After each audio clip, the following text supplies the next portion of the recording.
শালকিয়ার বাঁধাঘাটের কাছে একটি সংস্থা গঙ্গা বুঝিয়ে নির্মাণ করছে। নিউজ 18 বাংলা সেই খবর দেখিয়েছিল, আপনাদের মনে আছে নিশ্চয়ই, কিভাবে গঙ্গা বুঝিয়ে নির্মাণ চলছে এবং তারপরে এবার কি হলো তাও জানাবো আপনাদের।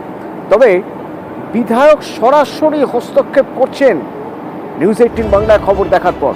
আমার সঙ্গে রয়েছেন দেবাশিস আরো ভালো বলতে পারবেন। দেবাশিস, আমরা খবর দেখানোর পর এবার মোটামুটি প্রশাসনিক একটা তৎপরতা দেখা যাচ্ছে।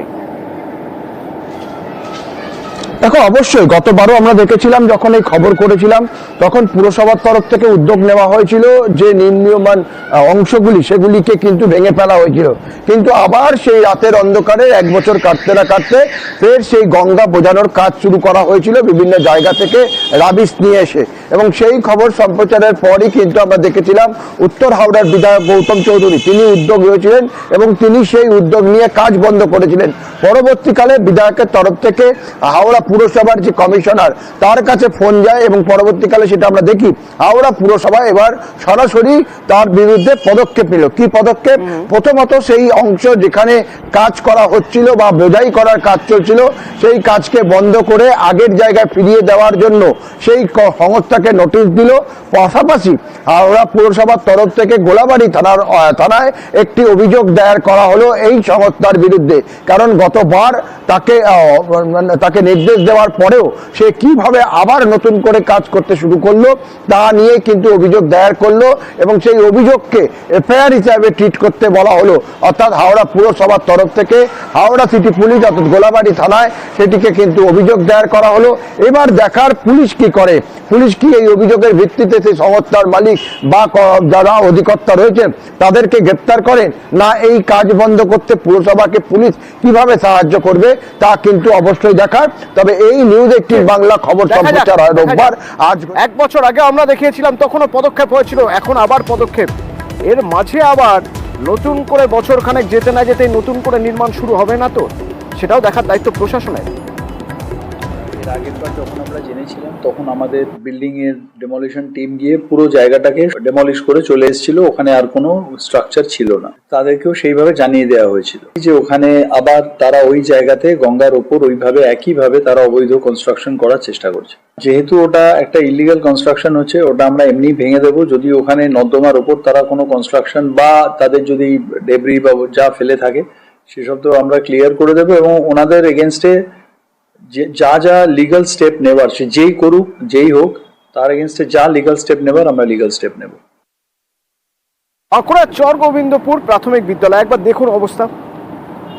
ছাদ কেটে গিয়েছে, ছাদ থেকে জল পড়ছে চুইয়ে চুইয়ে, আর সেই জল ঝাড় দিয়ে পরিষ্কার করছে পড়ুয়ারা ক্লাসরুমে। কিন্তু স্কুলের এই অবস্থা হয় কি করে?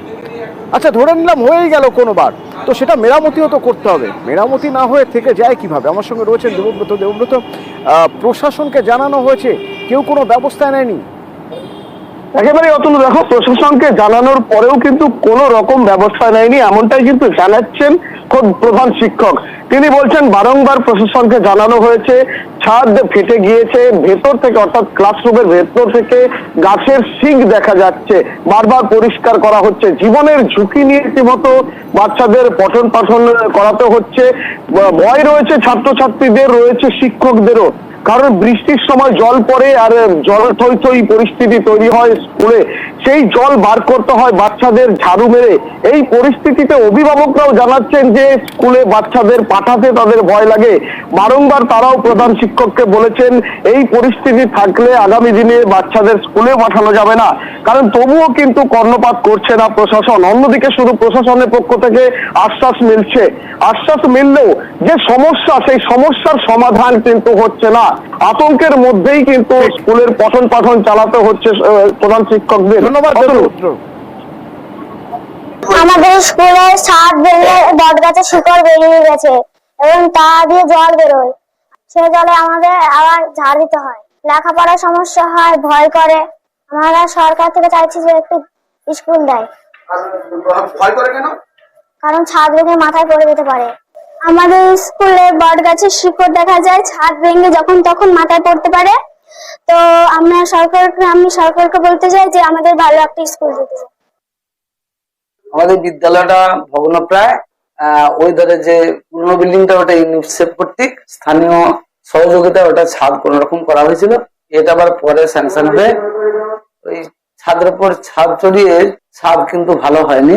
বৃষ্টিপাত মানে ভয়, আমাদেরও ভয় লাগে, ছেলেদেরও ভয় লাগে। পড়ানো যাচ্ছিল না, বসে যাচ্ছে না, একবারে বেঞ্চের তলায় জল হয়ে যাচ্ছে। ছাত্রদেরকে দিয়ে ওই জন্য ঝাঁটা করে বার করে দিলাম। বৃষ্টিপাতটা থেমে গেলে আবার জলটা হয়তো ছাদের যে জলটা আছে চুই চুই পড়ছে, সেটা কিছুক্ষণ ছাঁচিয়ে বার করে দিলে আবার কমে যাচ্ছে, তখন আবার ছেলেদেরকে বসানো যাচ্ছে।